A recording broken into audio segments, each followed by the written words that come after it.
심장 박동이 빨리 또는 느리게 뛰는 부정맥. 이 중에서도 흔한 부정맥 질환이 심방세동인데요. 심장이 우리 몸의 피를 순환시키는 펌프라면 보조 펌프인 심방이 미세하게 떨리면서 주 펌프인 심실이 영향을 받아 효율적인 혈액순환이 되지 않는 현상을 말합니다. 심장이 두근대거나 불안한 느낌, 가슴이 답답하고 숨이 찬 느낌, 혹은 무력감을 호소하거나 아예 증상이 없을 수도 있어 섣부른 자가진단보다는 병원에서 심전도 검사를 받는 것이 중요하고요. 특히 심방세동으로 인한 혈전으로 뇌경색이 올 수 있어 조기 진단과 치료가 한층 더 중요한 심방세동의 모든 것. 박규환 순환기내과 전문의가 알려드립니다. TBC 클리닉 건강 365 오늘의 주치 박규환 순환기내과 전문의와 함께하겠습니다. 안녕하십니까? 안녕하세요. 예, 저는 대구보건병원 순환기내과 박규환입니다. 네, 반갑습니다.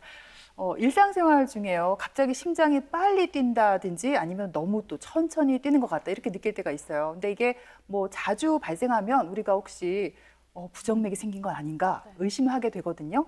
맞을까요? 예, 맞습니다.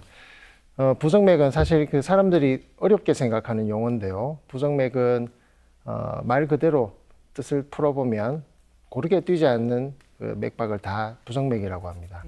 느린 맥박, 빠른 맥박, 그리고 불규칙한 맥박을 다 통틀어서 부정맥이라고 하는데요.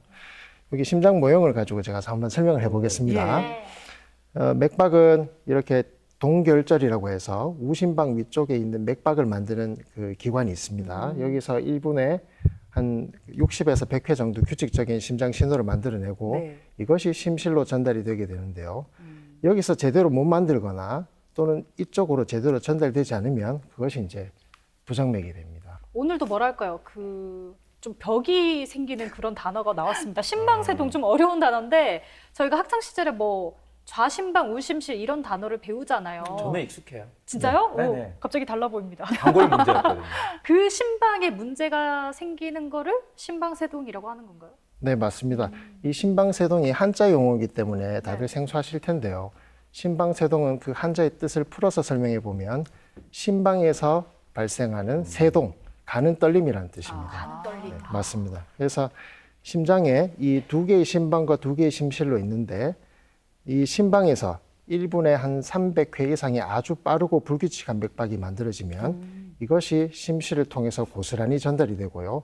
이 심실은 결국에는 이제 불규칙한 박동을 만들어내고 이것이 이제 두근거림이라든지 이런 증상들을 만들어내게 됩니다. 근데 저 궁금한 게 이게 실제 사람 심장 크기는 아니죠? 아닙니다. 좀 더 크게 만들어진 보통 거죠? 주먹만 하지 않나요? 맞습니다. 주먹보다 조금 크고요. 예. 이 정도 되면 심부전 환자의 심장입니다. 안심이 이런 심장을 가져서는 안 궁금했어요. 되겠습니다. 다행이긴 하다 이런 식이죠. 아니 그런데 말씀하신 대로 부정맥은 그러니까 불규칙적인 두근거림이 지속되는 거잖아요. 네. 혹시 이 밖에도 대표적인 증상 같은 게 있을 것 같거든요. 그렇습니다. 이 두근거리는 증상 이외에도 심방세동의 증상들은 여러 가지가 있는데요. 말씀하신 것처럼 두근거림이 가장 흔한 증상입니다.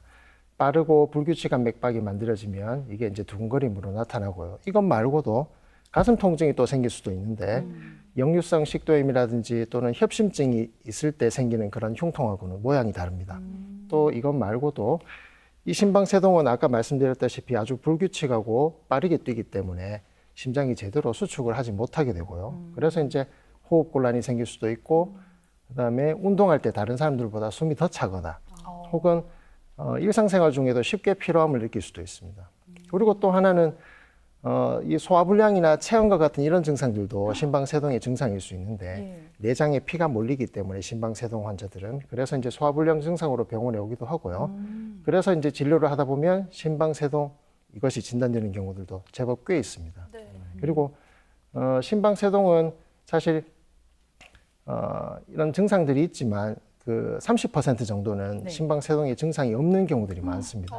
우연히 수술 전 그 심전도 검사에서 발견이 되거나 아니면 요즘 건강검진을 하다가 심전도에서 우연히 발견되는 경우들이 있죠. 누군가에게 생명이 있다 없다라고 판명을 할 때 심장이 뛴다 안 뛴다 뭐 이걸로 판명을 하니까 일단 좀 심장이 참 중요하다라고 생각을 하지만 특히나 또 심방세동에 대해서 경각심을 가져야 하는 이유가 있다고요. 근데 사실 이 자리에 와서 제가 설명하는 가장 큰 이유이기도 합니다. 심방세동은 뇌경색의 가장 큰 원인이기 때문입니다. 뇌경색. 예, 말씀만 들어봐도 끔찍하지요. 네. 뇌혈관이 막혀서 뇌가 손상이 되고 그래서 이제 여러 가지 합병증이 생기는데 말도 잘 못하고 만신불수에 뭐 인지장애 이런 것들도 오고 잘 삼키지도 못해서 또 문제가 되고 병원 생활을 하고 이런 합병증의 원인이 되는 그 심방세동 네. 관심을 가져야겠습니다. 이런 심방세동은 그래서 조기에 진단하고 치료를 해야 이런 합병증이 진행하는 것을 막을 수 있기 때문에 심방세동은 그래서 중요하다고 하겠습니다. 네. 우리가 합병증이라고 하면은 어떤 합병증이겠다 보통 이게 떠오르는 경우가 있는데 네. 저는 심방세동이랑 뇌경색에 서로 연관관계가 있다고는 생각을 못 해봤거든요. 저도요. 맞습니다. 이게 어떠한 과정으로 이렇게 또 뇌경색까지 되는 거예요? 사실 이제 심방세동은 아까 말씀드렸던 것처럼 이런 심방에 불규칙한 맥박이 만들어진다고 했죠. 네. 제대로 뛰지 않고 불규칙하기 때문에 이게 바르르 떱니다, 심방에서. 그러면 이런 심방 안에 그 혈류 속도가 떨어지기 때문에 우리도 이제 강가의 냇가를 보면은 이렇게 이제 와류가 일고 그 물이 천천히 흘러가는 곳에 찌꺼기가 많이 가라앉죠. 마찬가지로 심장 안에 특히 이런 심방에 특히 좌심방에 여기 울퉁불퉁하게 생긴 좌심방이라고 하는 게 있습니다. 네. 귀자를 써서 귀 모양으로 생겼던 그러네요. 거죠. 네. 예, 그래서 이런 곳에 혈전이 잘 생기고 이렇게 생겼던 혈전이 어떠한 이유에서든지 이게 떠내려가서 이렇게 머리로 올라가게 돼요. 뇌경색이 생기게 됩니다. 근데 이 뇌경색은 일반적으로 동맥경화로 인해서 혈관이 좁아져서 생기는 그런 뇌경색하고는 다르게 혈전이 좀 크기 때문에 네. 머리로 올라가다가 큰 혈관을 맞게 되고 그러면 어떻게 되겠습니까? 뇌경색이 오죠. 심각하죠. 그렇습니다. 예. 네, 뇌경색이 심각하게 일어나겠죠. 그래서 후유증도 크고 그래서 사망률도 높기 때문에 조기에 심방세동을 또 진단하고 찾아야 되는 그 이유가 되겠습니다. 네. 근데 이 심방세동이 왜 생기는지 궁금한데 원래 뭐 심장이 약해서 그런 건가요? 심방세동이 생기는 뭐 여러 가지 이유들이 있습니다. 원인이 너무 다양하기 때문에 이것 때문에 심방세동이 생긴다 이렇게 얘기를 할 수는 없는데요. 네. 심방세동이 생기는 이유들을 일단 쭉 말씀드려 보면 네. 심장 판막 질환이라든지 관상동맥 질환, 협심증 같은 것들이 있죠. 이런 것들이 생겨도 생길 수가 있고 또 선천적으로 심장이 두꺼운 사람들이 있습니다. 비후성 심근병증이라는 이름이 되게 어려운데 이런 병이 있는 사람들 혹은 아까 말씀드렸던 고혈압, 당뇨, 그다음에 만성 콩팥병 또는 갑상선 질환이라든지 만성 폐쇄성 폐질환 이런 병이 있으면 또 잘 생기고 또 그런 병이 아니더라도 술을 많이 마시거나 담배를 피거나 또는 체중이 많이 나가거나 이런 사람들은 그리고 또 중요한 게 있는데 코를 많이 고신 분들 있죠. 네? 네. 코골이 네. 때문에 생기는 그런 수면 무호흡증 이런 것들 때문에 또 심방세동이 잘 생긴다고 합니다. 그래서 잘 생각해 보면 이런 것들이 심방세동의 원인이 되니까 이런 것들을 잘 관리를 하면 심방세동을 또 잘 조절하고 치료하고 예방할 수 있겠다는 또 결론에 다다를 수 있겠습니다. 네. 아우 다행이다. 저는 이제 잠잘 때 조용히 자거든요. 새근새근 거리면서 자니까 일단 그 부분은 하나 좀 안심이 되네요. 본인이 잠들었으니까 모르는 거 어떻게 아니에요? 하는 일이죠? 네. 저는 그렇더라고요. 저는 조용히 잘 자는 편인데 아니 사실 뭐 만병의 근원이 술 담배다. 술 담배 안 하는 게 좋다 이런 얘기는 알아서 좀 익히 들어서 알고 있는데 특히 이 술이 심장에 안 좋다 이런 기사를 봤거든요. 왜 그런 거예요? 근데 그 실제로 그 심방세동 환자들을 진료실에서 상담하다 보면 술을 많이 드시는 분들이 꽤 많습니다. 네. 그리고 술을 드시는 분들하고 이렇게 얘기를 하다 보면 본인은 못 느끼지만 심방세동이 있는 사람들도 실제로 있어요. 그래서 아직 진단을 못 받는 사람들도 있고요. 그 술이 심장에 여러 가지 전기 전도 체계에 영향을 준다든지 아니면은 그 심장에 여러 가지 스트레스 영향을 주고 해서 심방세동이 생기는 걸로 되어 있는데 그래서 술을 마시면 심방세동이 잘 생기지만 또 끊으면 심방세동을 또 치료하거나 예방할 수도 있습니다. 그래서 그러면 술을 그러면 어느 정도 마시는 게 좋으냐? 무조건 안 마실 수는 없으니까 아마 철원 씨가 궁금하실 것 같아서 제가 말씀을 드리는데 아니 저는 제 아내에게 알려주려고. 네. 예, 그래서 궁금해요. 하루에 그 술의 종류에 상관없이 그 술의 종류에 맞는 잔에다가 2잔, 3잔 이상 마시지 않는 것을 권하는데 환자들께 2잔, 3잔은 마셔도 됩니다 하면은 2잔, 3잔이 반병이 되고 한 병이 되니까 저는 네. 되도록 마시지 않도록 그렇게 설명하고 있습니다. 이거를 자꾸 잘못 들으면 그러면 여기서 자는 뭐 글라스겠다 이렇게 되면 안 되는 거니까 그렇죠. 술의 주의가 종류에 필요하잖아요. 맞게. 네. 맞습니다. 그러면 혹시 커피는 어때요? 왜냐하면 저도 커피 한 번씩 이렇게 마시면 이렇게 심장이 약간 두근거리는 느낌이 있거든요. 그쵸. 네. 커피가 안 좋지 않을까요, 심장에? 다들 그렇게 생각하시는데 실제로는 그렇지는 않습니다. 저도 그래요? 사실 커피를 많이 마시고요. 네. 커피를 마셔서 두근거릴 때가 있지만 이게 다 심방세동이라고 또 부정맥이라고 생각하지는 않습니다. 커피에 들어있는 그 카페인 성분 때문에 네. 두근거림이 생길 수는 있는데 이게 다 부정맥은 아니고요. 실제로 최근에 나온 여러 이런 연구들을 보면은 커피가 심장 건강에 또 이로울 수 있다고도 합니다. 뭐 네. 2잔, 3잔 정도 마시는 건 오히려 이로울 수도 있다고 하고요. 왜냐하면 커피에는 카페인만 있는 것이 아닙니다. 카페인 말고도 여러 가지 또 좋은 물질들이 있기 때문에 그런 것들 때문에 심장에 이로울 수도 있다 이렇게 설명을 하고 있고요. 그리고 커피나 또는 카페인 이런 것들이 또 심방세동을 일으키는가 이렇게 조사를 해봤더니 그렇지는 않은 것으로 되어 있습니다. 네. 그래서 커피는 마셔도 되는데 괜히 이제 걱정이 되니까 커피를 마셔도 되나 진료실에서 많이들 물어보시지만 드셔도 된다고는 하지만 뭐 과해서 좋을 건 없으니까 너무 많이 드시지 않도록 그렇게 설명하고 있습니다. 두근거림이나 가슴 통증 이런 증상들은 이제 좀 일시적으로 나타났다가 사라지는 경우도 있고 아예 통증이 없는 사람도 있다고 하셨잖아요, 증상이. 네. 그러면은 심방세동은 어떻게 진단을 해야 돼요? 무조건 병원에 가야 되는 건가요? 근데 1차적으로는 병원에 오셔야 됩니다. 심방세동이 의심이 되거나 그와 비슷한 증상이 있으면 병원이나 의원을 방문해서 심전도를 찍어야 됩니다. 네. 그래서 심방세동을 포함한 대부분의 부정맥은 심전도를 통해서 진단을 합니다. 근데 아까 말씀하셨던 것처럼 두근거림이 아주 짧게 지나가는 경우에는 내가 두근거려서 병원에 갔는데 심전도를 찍었더니 정상으로 나오는 경우들이 많겠죠. 네. 그런 경우에는 조금 더 이제 진단율을 높이기 위해서 24시간 동안 몸에 이 전극을 여러 개 붙이고 기계를 차서 하루 동안 집에서 생활하는 일상생활을 하면서 그런 심전도를 기록하는 그런 방법들도 있습니다. 예. 홀터라고 하는데요. 24시간 홀터. 홀터. 네, 홀터. 홀터. 네, 홀터 심전도라고 하는데 예. 이 심전도를 통해서 진단할 수도 있고요. 네. 물론 이게 24시간이 짧을 수도 있습니다. 네. 그래서 그런 경우에는 이 패치 형태, 파스처럼 이렇게 가슴에 붙이는 것도 있거든요. 그렇게 붙이는 그 파스 형태의 그런 단일유도 패치 심전도라고 하는데 이름은 복잡하니까 모르셔도 됩니다. 예, 그런 심전도는 최대 2주까지 몸에 부착을 할 수 있고 뭐 때로는 샤워를 해도 되고 격렬한 운동을 해도 되니까 부정맥이 의심되는데 아주 짧게 지나가거나 자주 생기지 않는 경우에는 그런 패치 형태의 심전도를 할 수도 있고요. 그런데 이런 모든 것들을 해도 심방세동이 진단되지 않는 경우에는 칩을 이 피부 밑에 이식하는 방법들도 있습니다. 예. 새끼손가락 한 2마디 정도의 아주 가는 그 철사 재질인데요. 네. 그것을 이제 왼쪽 가슴 밑에 심장 바로 위에 피부 밑에 이식을 해서 부정맥이 나오는지 그 심전도 내용을 기록하고 또 진단하는 방법들도 있습니다. 그거는 근데 수술 아닌가요? 뭐 간단한 시술이라고 보시면 시술. 됩니다. 예, 외래에서 놓고 바로 집에 갈 수도 있으니까.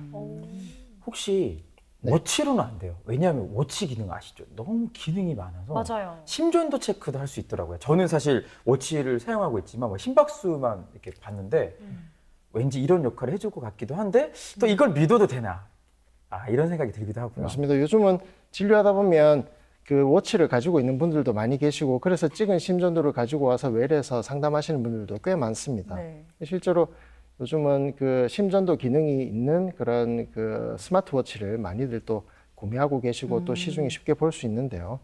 제대로만 찍는다면 네. 심방세동을 정확하게 감별해낼 수가 있습니다. 심방세동 있는 사람들은 뭐 우와. 90% 넘게까지 잘 분류해낸다고 하는데 사실 뭐 저도 사실은 이 워치를 가지고 있어서 심전도를 가끔씩 이렇게 찍어보고 환자분한테 또 찍는 방법을 설명하기도 하는데 이게 팔을 편안한 상태에서 누고 손에 힘을 뺀 상태에서 이렇게 그 시계를 잡고 측정을 해야지 네. 막 이렇게 팔을 들고 있거나 움직이고 있거나 저 이렇게 했었는데. 네, 그러면 그 어. 근육에 그런 그 전기 잡음이 들어가기 때문에 정상 심전도인데도 심방세동으로 잘못 지켜오는 경우들이 많습니다. 네. 그래서 실제로 진료실에서 보면은 심방세동이 나왔어요 하고 들고 왔는데 보면 정상 심전도인 경우들이 꽤 많았죠. 앞에서 뇌경색의 원인이 될 수 있다고 해서 심방세동이 위험하다 이렇게 네. 말씀해 주셨어요. 또 다른 어떤 합병증이 생길 가능성은 없을까요? 네, 있습니다. 심방세동은 뭐 뇌경색만 일으키는 것은 아닙니다. 심방세동이 또 심부전을 잘 일으키기도 하는데요. 네. 심부전, 이 호흡곤란. 아까 전에 심부전이 있는 사람이 이렇게 심장이 크다고 했죠. 심장 기능이 떨어지고 심장이 이렇게 부으면 숨이 차게 되고 일상생활에 지장을 많이 줍니다. 이런 심부전의 또 다른 원인이 심방세동이 됩니다. 사실 심방세동 때문에 심부전이 생기는 것은 뇌경색이 생기는 빈도보다 2배나 더 많다고 하고요. 그래서 이 심부전 때문에 고생하는 분들도 많이 있습니다. 또 하나 요즘 다들 나이가 드시면 치매 많이 걱정하시죠. 네. 인지 기능이 떨어지거나 치매가 생기는 것도 이 심방세동의 원인이라고 하고요. 그래서 심방세동이 있는 사람들은 인지 기능 저하나 치매가 잘 생기고 이게 보통 사람들보다는 뭐 한 50% 이상 더 높게 생긴다고 얘기를 합니다. 또 아까 말씀드렸던 그 뇌경색 그리고 심부전 이런 것들 때문에 또 사망 위험도도 2배나 더 증가시키고요. 그래서 이 심방세동으로 인해서 합병증이 생기면 돈도 많이 들어가지요. 병원에 입원도 하지요. 그리고 가족들 고생시키고 또 합병증으로 나도 힘들고 그래서 보다 조기에 발견하는 것이 중요하다. 이렇게 말씀드릴 수 있겠습니다. 그렇죠. 조기에 발견해서 또 치료도 잘 이루어져야 할 텐데 어떤 치료가 있는지 궁금하고요. 또 아까 또 뇌경색을 일으키는 혈전 얘기하셨잖아요. 혈전을 없애는 치료도 필요하겠네요. 네, 맞습니다. 기본적으로는 가장 중요한 치료가 혈전을 없애거나 예방하는 약이 되겠습니다. 일단 심방세동이 생기면 뇌경색이 잘 생길 수 있기 때문에 뇌경색을 예방하는 혈전을 예방하는 항응고제 치료가 있고요. 맥박이 빠르면 맥박을 늦추는 약, 맥박이 아주 불규칙하다면 이거를 정상 맥박으로 바로잡는 항부정맥 약물이라든지 뭐 시술, 수술 이런 것들이 있습니다. 그래서 항부정맥 약물에 대해서 또 먼저 말씀을 드려보면 이런 항부정맥제는 모든 사람한테 또 다 써야 되냐? 심방세동이 있는 사람들 다 피를 묽게 하는 약을 써야 되냐? 꼭 그렇지는 않거든요. 그러면 누가 이런 심방세동 때문에 또 혈전이 잘 생기고 뇌경색이 잘 오는지 그 위험도를 따져봐야 됩니다. 그래서 과거에 뇌경색이 있었다든지 아니면 고혈압, 당뇨 또는 심장혈관, 말초혈관 질환이 있다든지 또는 심부전이 있다든지 그리고 나이가 65세 이상으로 많다든지 이런 것들을 따져서 그 점수를 매겨서 점수가 높으면 혈전 위험이 높기 때문에 항응고 치료를 하는 것이 좋다. 이렇게 결론을 짓습니다. 근데 심방세동 때문에 이 혈전 안 생기는 약 먹다 보면은 부작용에 대해서 이야기하는 분들이 있어요. 맞아요. 뭐 혈뇨라든지 아니면 안구 출혈이라든지 이런 부작용은 이제 뭐 어느 질환에서도 생길 수 있는 거니까 약 먹다 보면 그렇게 봐야 되는 거예요. 예, 저도 뭐 이 진료실에서 보다 보면 좋으려고 썼던 약 때문에 이제 코피가 난다든지 뭐 혈변이 난다든지 변이 검게 나와요. 그리고 내시경을 했는데 장에서 피가 나요. 소변에서 피가 섞여 나와요.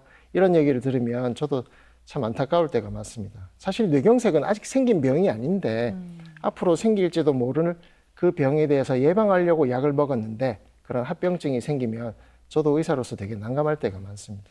뭐 그럴 때는 이렇게 혈액응고제를 용량을 낮춰서 쓰거나 또는 다른 종류로 바꿔서 써보거나 아니면은 잠시 피가 멎을 때까지 약을 조금 줄여서 멈춰서 약을 멈춰보거나 이런 것들을 해보기도 하는데 그래도 약을 쓰는 것이 중단하는 것보다 좋은 이유는 써서 얻는 그 뇌경색의 예방 효과가 훨씬 더 크기 때문에 그 손해보다 득과 실을 따져서 생각해보면 그래도 쓰는 것이 좋다 이렇게 결론 지을 수 있겠습니다. 네.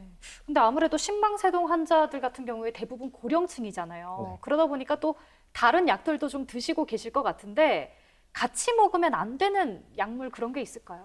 예, 그 항응고제는 와파린과 노악이라고 하는 이 2가지가 있는데요. 와파린은 옛날에 쥐약으로 쥐약, 그러니까 네. 쥐를 죽이기 위해서 피를 묽게 하는 약을 넣어서 쥐를 죽이기 위해서 이제 만들어진 약이거든요. 네. 그게 이제 혈액응고의 역할을 하기 때문에 이제 사람에게서도 쓰고 있는데 오래전부터 사용하던 그 와파린과 최근에 개발된 경구용 항응고제 치료인 노악이라는 것이 있습니다. 근데 와파린은 약물이나 음식 이런 것과 상호작용이 상당히 크거든요. 그래서 뭐 시금치 먹으면 안 되고 뭐 청국장 먹으면 안 되고 이런 것들 얘기를 많이 아마 들어보셨을 겁니다. 그래서 그런 약제와의 상호작용도 많고 사람마다 약물의 농도가 다 다르게 나오기 때문에 진료실에서 약을 처방할 때는 또 혈액응고제의 농도를 또 피검사를 통해서 또 측정을 해서 또 줘야 되거든요. 근데 최근에 많이 사용하고 있는 노악이라고 하는 이 항응고제는 비교적 와파린과 비교했을 때는 약물이나 또는 음식하고 상호작용이 조금 떨어집니다. 그리고 피검사를 할 필요도 없고요. 그래서 쓰기는 수월하지만 그래도 주의할 약들은 무좀약 또는 결핵약 또는 아까 이제 심방세동이니까 심방세동을 치료하기 위한 그 부정맥약 그리고 항생제 이런 것들을 쓸 때 조금 조심하셔야 되고 또 최근에 코로나19 네. 팍스로비드 네. 예, 팍스로비드 그 치료제인데 이 팍스로비드를 먹었을 때는 이 항응고제 노악의 그 혈중 농도를 높일 수 있기 때문에 이 농도가 올라가면 피가 더 잘 나겠죠. 네. 그래서 경우에 따라서는 이 항응고제 용량을 줄이거나 또는 잠시 중단하는 것도 생각해 볼 수 있겠습니다. 예, 그렇군요.